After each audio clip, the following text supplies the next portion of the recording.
Kasi within 3 session days naman, pagkatapos na mailagay sa order of business, kailangan i-repair mo sa Committee on Justice. So tatlong ano yun eh. Tatlong proseso. Hindi ngayon ginawa ng House of Representatives. Ang tanong, bakit hindi mo ginawa? Ayun na nga. Ang summons ibinigay ng 11 ata. June 11. So 10 days, meron siyang 10 working days. Yung 21, anong ano yun? Sabado yun eh. Opo. 22, linggo, sa makatwid. 23, tama, Lunes nga po. 23 niyang may sasubmit. Lunes. Ngayon, sa tuntunin, pagka sumagot ang subject official na na-impeach, may karapatan namang sumagot yung prosecution. Yes. Sa loob naman ng 5 araw. 5 araw po naman sila. Ngayon, teka muna, parang coincidence eh. 23 nung matanggap. Opo. May balita nga ako nung sineserban ng kopya yung House of Representatives, ayaw daw tanggapin eh. Ganun po? Oo, nagkaroon pa yata ng pagdududa. Tatanggapin ba natin ito o hindi? Kasi nung ibinabalik, di ba, yung kopya ng kanilang Hindi, impeachment. nagkaroon talaga ng matagalan. Nagtawagan pa ng kung sino-sino. Inabot yata ng 5 oras bago tuluyang tanggapin. Ito yung nakakapagtaka eh. Parang hindi nakahanda yung prosecution panel.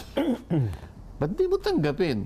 Sa regular court kasi, dinimanda mo again, palagi kayong dalawang ginagawa. Wala naman ako magagawang example. Ikaw naman ngayon ang demanda kay Jen. Sasagot si Jen ngayon. Ngayon, bago niya i-file sa korte, titingnan ng korte kung binigyan kung binigyan mo na si... kasi kailangan mong bigyan. Hindi tatanggapin ng korte, hindi mo pa binibigyan yung kalaban. Pagka nakita niya, kasi either meron kang nakadikit na yung stamp. Okay. Halimbawa, yung ginamit mo yung postal, meron ka resibo ng yung tawag doon kasi yung meron kang, nakalimutan ko na yung mga termino eh, meron kang resibo, ikakapit mo ngayon doon sa nang ipapile mo sa korte. Nangangahulugan na yon, binigyan mo ng kopya. Oo, ganun din yun. Sa mga tweet, ipapile niya sa korte, sa impeachment court, hanapin ng impeachment court, teka mo na, binigyan mo na ba yung kabila? Ibig sabihin, yung prosecution. Kung mo, mga seasoned lawyers ito, minabuti muna nilang yung kopya, hand carry din, ha? Hindi nila ginamit ang postal office. Okay. So, pumunta sa opisina. Daw, ito na Pumunta babalita sa ko lang. ng SecGen. Parang totoo naman eh. Di man dinideny eh. Nagkaroon na, teka, matatanggapin ba natin? Nakakatawa eh. Bakit hindi mo tanggapin? Yun ang proseso. Hindi tatanggapin ng impeachment court yung sagot ng Vice President kapag walang batayan na ikaw, binigyan mo muna yung kabila. Ayun. Siguro napagmuni-muni nila, sige, tanggapin na natin. Kamuntik nang natapos ang 1 araw yata eh. Di kasi ang kanilang parang pagdududa kong tatanggapin ba na hindi kasi ang dating parang ibinalik yung impeachment complaint yung kabuuan. Hindi na yun. Wala na sa usapan yun. Ang usapan, yung sagot ni BP. Bago nga isoli, nag-i-issue naman ng summons eh.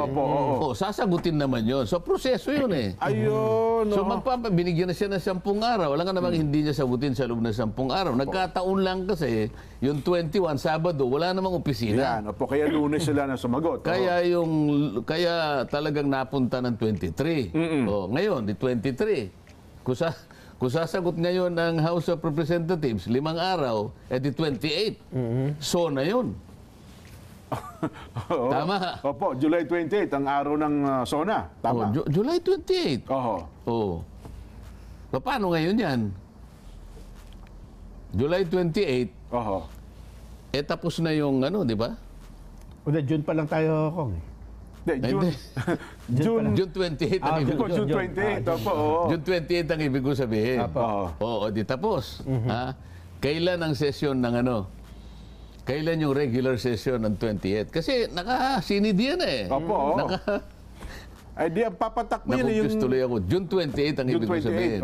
Ngayon, ang regular session, magsisimula Nung halos Sang-ayon sa mandato ng Saligang Batas, ha? Ano ba yun? Section 15, Article 6. Opo. Port Monday. Nagkataon yung Port Monday, yung dinasona. Opo, 28 nga po yun ng Hulyo.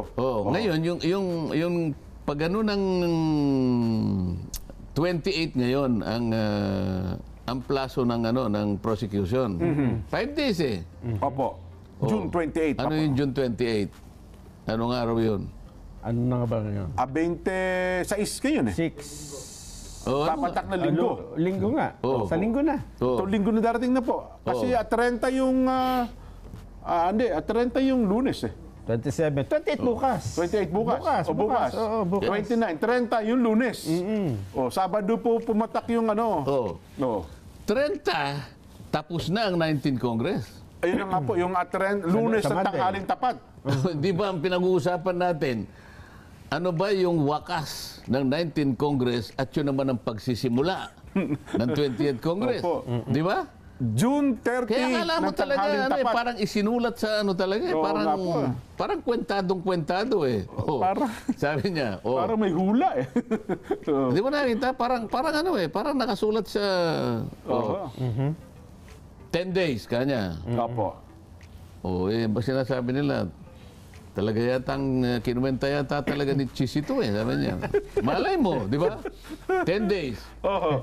June 11. Pumatak nung Di 23. 21. Opo. 21 Sabado. Opo. 22 Linggo. Opo. Naghintay siya ng Lunes, 23. 23. Pagkatapos ng 23, sasagot sa loob ng 5 araw, 22.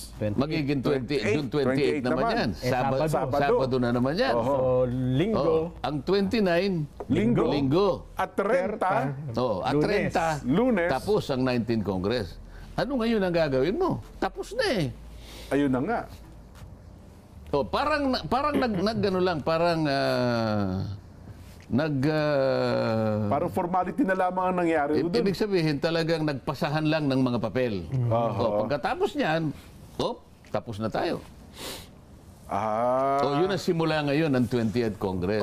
Ngayon, yung pagsisimula ng 20th Congress, nakaano pa rin eh. Naka-recess pa rin po kayo. Naka-recess eh. Wala pa namang Kaya ang session nun. sinasabi ko, operationally, ibig sabihin, yung inaugural session, 1 month later. Yes po. Or July 28. July 28 ng Tama. umaga yan. Opo. So meron talagang interregnum. Merong pagitan. May pagitan talaga. Pagkatapos, ito ang issue eh. Hindi kinakailangan itawid mo. Teka, paano mo itatawid? Sige. Paano mo itatawid? Isang buwang singkad, sabi nga ng matatanda. Opo. Paano mo itatawid? Wala namang session. Hindi naman tatawag ng special session ng President. Yun naman Senado, merong karapatang tumawag ng session, special session, kahit walang tawag ang Presidente, kung ang gagawin mo ay salig doon sa mga kondisyon na nandun. Halimbawa, nawala ang Vice President. Kailangan maghirang tayo ng Vice President. Ayun, yun pala kababalian ko. Opo. Ay, medyo hindi na makaganap ang Pangulo sa kanyang katungkulan. Opo. Kailangan tayo magsesyon. Yung mga ganun. Ayun. Wala namang ganun eh. Paano ngayong mabubuksan yung isang buwan? Walang extraordinary, no? Nga naman. Merong isang buwan na pagitan sa kamatayan ng 19th Congress at pagsilang ng susunod na Congress. Naintindihan niyo? Ika-20 tatak yun. Kasi hindi naintindihan eh. Ang simula ng ika-19 na tatak Matatapos, at simula naman na ika-20 ng tatak. May isang buwang katahimikan. Kahit tayo lang nagkakaintindihan ng tatak eh. Pero mga ating sa maliwanag na pag-uusap, di kaya natin dinidetalye para maintindihan ang kababayan natin. nga Eh. po. So, Medyo may kahirapan ito eh. So paano mangyayari? Kasi sabi nga yun, Nelson, Ito ngayon ang labanan. may isang buwang katahimikan. Kahit isang araw na katahimikan, ibang usapan yun. Ay, opo naman. Yung pa kayang isang buwan na katahimikan, Oo. sa Biblia yun. 30 Ang isang araw. Ay, opo, Ang 1,000 isang taon po araw yun. na katahimikan, 1,000 taon. Opo. Kaya huwag niyong ginagawang maliit na bagay itong Malaking bagay pinag-uusapan po yung natin. 30 araw na yun. No? Tingnan mo yan, direct, yung ating cameraman, nakatingin ng direct. Akala mo, naintindihan na niya. No? Tatango-tango yun. Mukhang nakukuha niya na. Alam ni Kuya Pling yan. Ngayon, Oho. may 1 buwan tayong pagitan. Oo. Tanong. Kumbaga, ito yung papel eh, di ba? Opo, Yan ang pinag-uusapan eh. Opo. O ito yung ano. Paano mo itatawid dito yan? Ito yung pagitan eh. Oo. 30 araw ang pinag-uusapan. Paano mo itatawid dito? Yan ang matindihang debate ngayon. Kasi nga talagang, as in, wala namang sesyon. Walang, as in talagang, literal magkakaroon ng 30 araw na katahimikan talaga. Wala. Nasa saligang batas. Saligang batas mismo ang naglagay ng pagitan. Ayun. Oo. Basahin mo, Section 15, Article 6. Opo. The commencement of the regular session of the incoming Congress is the 4th month Opo. of July. Yun na sona. Ayun. So, hindi naman uubra na pagdating yun ng 28 ng umaga. Hindi, siyempre merong tatayo doon. Oo. Nanguna niya sa... Beta, alam mo naman ang... Botohan mo na yan eh. Speaker at saka hilig tumayo dyan, Senate President muna, di ba? Siguro, sabi siguro, parliamentary inquiry, Mr. President. Oo. Kausap niya si Chis Escudero. Kunwari, si Chis Halimbawa, opo. Palagay mo si Chis Escudero pa rin ang Senate President. O yan, oho. Na hindi nakuha ni Robin Padilla, kunwari. Ano? Opo. Mr. President, Oo. parliamentary inquiry. What is the parliamentary of the gentleman or the Blah, blah, blah. Opo. lady of blah, blah, blah? Opo. Mr. President, I want to know what happens to the impeachment blah, blah, blah. It is not in our agenda today. Oo nga. wala naman, Kasi no? wala sa agenda pa yan. O ano isasagot ni ano? O yan na yung banatan. Sabi, no. Sabi niya, the Senate is a continuing body. Oo. Ayan na, mag-uumpisa na naman yan. Ang pagkakaiba lang noon, wala ako eh. Ayun. Ngayon, nandito na Sa ako 20th Congress, nandiyan na kayo. Di ba? Oo. Ando na. O yan ang magiging senaryo ngayon. Ayun. So parang... Pipilitin nila ngayong itawid. Ngayon, tanong ko, isa lang na may tatawid. Paano may tatawid? Oo nga, no? Sino ang magtatawid? Paano may tatawid? Anong paraan ng pagtawid? Oho. Kasi Diba? yung sinasabi nga, narinig natin, di ba, yung carry over provision, wala talaga doon sa ano na mula sa 19 Congress, kung impeachment usapin, walang nakalagay na automatic na papasok sa susunod na Kongreso eh.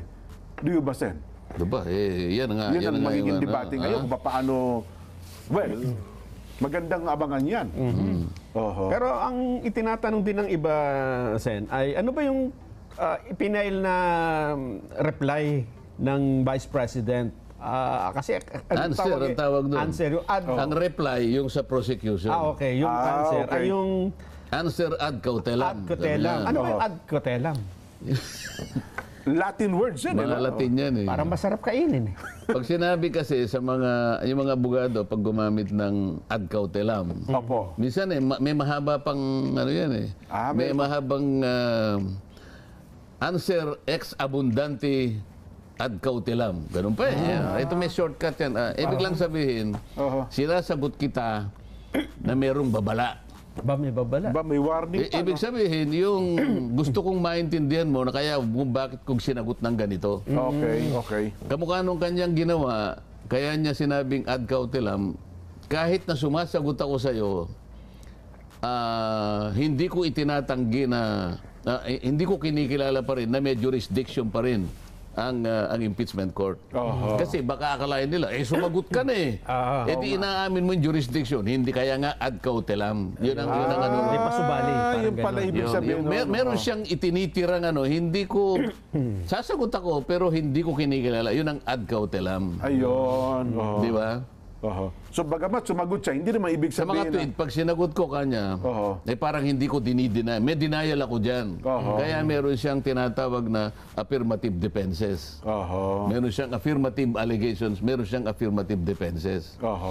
Dito sa kanyang sinabi, may 3 ako nakita. Sabi niya, itong pang-apat na impeachment na i-file ninyo, it is void ab initio. Sabi niya, yun ang una niyang ground. Kasi sabi niya, kaya void ab initio, you violated the 1-year ban rule. Di ba? Yung pinag-uusapan natin. Opo, ng impeachment. Kailangan isa. nating inuli. Bakit nila pinipilit na talagang yung pang-apat ay parang wala ng silbi? Sapagkat meron silang ipinail na unang tatlo. Yes. December 2, 2024, nag-file ng impeachment Opo. complaint. Ito verified, ha? Opo, tsaka may endorser yan. Walang depekto, in-endorse. Opo. Sana man lang, kaya naman hindi namin ginalaw, walang nag-endorse eh. Kasi yung unang complaint, ang nag-file isang karaniwang mamamayan. So sa tuntunin, pag karaniwang mamamayan, merong isa man lang Miyembro na ng mambabatas. membro ng Kongreso Opo. na Endorso. mag-endorso. Opo. Ito, ang mismong nagano, yung na isang grupo ng tao at inendorso ng isang mambabatas. Di qualified siya. Opo. December 2 yun. December 4, meron na naman. Ganon din, grupo rin ng Yes. ng tao at in-endorse na naman ng isang mambabatas. Opo. Pangatlo ganon din. Opo. December 19, 2024. Ngayon, hindi nila ginalaw. Sabi ng sagot ni Vice President Sara na totoo naman, sarili niyong tuntunin, hindi ninyo Hindi na nasunod. sinunod eh. Opo. Ano yung nasa tuntunin? Kapag kanya merong nag-file ng verified complaint sa opisina ng Secretary General, immediately i-refer niya sa opisina ng Speaker. Speaker, opo. Immediately, ha? Opo. Hindi ginawa. Aha. Kasi pagka, halimbawa, ipinail ngayon, kunyari ang immediate is within 3 days. Kunwari lang, Opo, opo. After 3 days, ini-repair niya na kagad si Speaker. Immediate pa rin yun. O kaya 2 days, kunwari. After 2 days. Kasi marami rin namang ginagawa sigurado ang Secretary General. Aha. Boss, bigyan nyo naman ako ng 2 days naman. Yun ang immediate para sa akin. And hindi, ang dami ko rin namang sagutin sa buhay. After 2 days, Pinail. ang sinasabi, immediately. So after 2 days, ginano niya. Pagkaraan naman na ito ay matanggap ng opisina ng speaker, meron siyang 10 session days para i-repair. Para ilagay sa order of business. Aha. Mayroon pala talagang... May mekanismo yan. may schedule talaga. Isasama mo siya sa order of business. Oo. Kasi ibabagsak niya sa Committee on Rules. Ang rules ang maglalagay sa order of business. O kaya nga merong first reading, may ganyan. May second reading, blah, blah, blah. Pagkatapos na ito'y mailagay sa order of business, o dinabasa yung impeachment, sasabihin ng kung sino yung presiding officer, to the Committee on Justice. Yun na yun. Ayun. Kasi within 3 session days naman, pagkatapos na mailagay sa order of business, kailangan i-repair mo sa Committee on Justice. So tatlong yun eh. Tatlong proseso. Hindi ngayon ginawa ng House of Representatives. Ang tanong, bakit hindi mo ginawa? Ayun na nga. Kasi parang nilagom nila yung yung tatlo. Pagtapos ng pagdating ng pang-apat, doon nila Wala tayong problema doon kahit lagumin mo. Kaya lang, ang pinag-uusapan, immediate mong i-repair. Ang pinag-uusapan na natin dito, pabayaan mo na yung December 4 and December 19. Ang una is December 2. Within 10 session days. Bakit nga naman, nabinbin Okay, kailangan bilangin mo alin yung ika-10th day na dapat yon ay ni-repair. Inilagay sa sa order of business. So yun ang punto ng sagot po ni BP Inday. Hindi tama yun eh. Opo. Kasi yung rules namin sa House of Representatives, kinopya word for word sa Constitution, ganoon din na nakalagay. Ngayon, ang tanong niya, nilabag ninyo yung 1-year ban rule. Sabi niya, hindi naman namin, kaya nga hindi nyo ginalaw deliberately hindi nyo ginalaw Oo nga, no? Pagkatapos nung maglagay sila, February 5, 2025, ang sinasabi ng batas nga, ng saligang batas, 1 impeachment per year. Ito yung 1-year ban rule. O, dinalabag nga. Ayun. Ngayon, paano mong sasagutin nga? Dito lang pwedeng, ayaw muna sabihin kung ano yung gagawin ko, pero dito maraming issue dito. Pero bakit, di ba, yung point ata na yan, parang yun din yung point na pinalutang ni Senador Bato de la Rosa nung hinihinging niya na ibasura yung impeachment Maaring proceedings, maulit di ba? yun eh. Kasi doon iikot eh. Ayun, So, pangalawa, meron siyang sinabi, Opo. there are no statements of ultimate facts in the fourth impeachment complaint. Yung mga ultimate facts, ito yung mga aligasyon. Okay. Ito yung mga statements na nakaporma Oho. na basis ng claim or defenses. Oho. Halimbawa kanina yung example namin, si Nelson dinemanda ka. Opo. Yung aligasyon, yun ang ultimate facts eh. Ako po ang may-ari ng isang pirasong lupa Oho. na located po sa ganitong lugar. Sa may Mother Ignacia. yan. Opo, at ang katotohanan po niyan, hindi po, 4 na hektarya po pala. Opo, 4 na hektarya yun. Oo. Ako po ay may-ari ng 4 na hektarya. Lupa. Diyan po sa Mother Ignacia. Mother Ignacia. At Isguera Avenue. Opo. Oo, sapagkat yan po ay pinag-iwanan na po ng naitumba na network. Ano? Opo, halimbawa lang. O, sige po. O, ang katibayan po akong may-ari, kalakip po nito yung ebidensya. Ayun. Opo. Pangalawang ito yung statements eh. Opo. Bigla naman pong nanghimasok kanya yung Jenso Barjaga. Bigla na lang nagtayo ng kubo doon. Nako, oho. Oho. Oh. Ito po yung litrato, naglagay po siya ng kubo, nagtatanim pa po siya ng kung ano-anong mga high value crops. Alam naman po hindi pwedeng mabuhay dyan dahil simento na po yung nandyan eh. Di ba? Ito po yung litrato ng mga ganyan. Oh. Ngayon po, ako po ay sinabihan ko po siya na umalis ka dyan. Ito po yung demand letter ko, annex ba. Ito yung mga facts. Ayun. Wala naman nakalagay na ganyan. Ano sasagutin ko sa inyo, sabi niya. Ayun. Ang nakalagay dyan, puro conclusion of law and conclusion of facts. Na sinasabi niyo, sinabi ko na, Lumabag sa ganito. ang sinabi ko, papatayin, pagka ako'y napatay, papatayin ko. Nasaan yung mga, di ba? Oho. Parang ano nga, halimbawa, sabi sa may lupa. Sabi niya, conclusion na ganyan. Sa mga tuhid, sabi niya, meron siyang parang general denial eh. Opo. Considering, sabi niya na, sa iba't ibang pamamaraan, considering na isinuli sa inyo ang impeachment complaint, Opo. kalakip yung articles of impeachment, Opo. technically, wala akong sasagutin sa inyo. Wala na sa inyo eh, sabi sa korte. Kaya nga, ad cautelam. Ibig sabihin, boss, with all due respect, hindi ko naman ho kayo inaano. Sinuli na po ninyo. Ano po sasagutin ko, di ba? Oo nga, no? Bagamat sinasagot ko po, pinaalala ko lang sa inyo. Kaya pala ad cautelam, sabi. Na technically, hindi ko po kayo inaano ha. Maganito yung banatan dyan eh. Oo. Kung wala naman kang statement of facts, ano sasagutin ko? Ano, di ba? Maganyan labanan eh. Pangatlo, sabi niya, Oo. being laden with conclusion of facts and law. Kasi mga conclusion lang eh. Wala yung ultimate.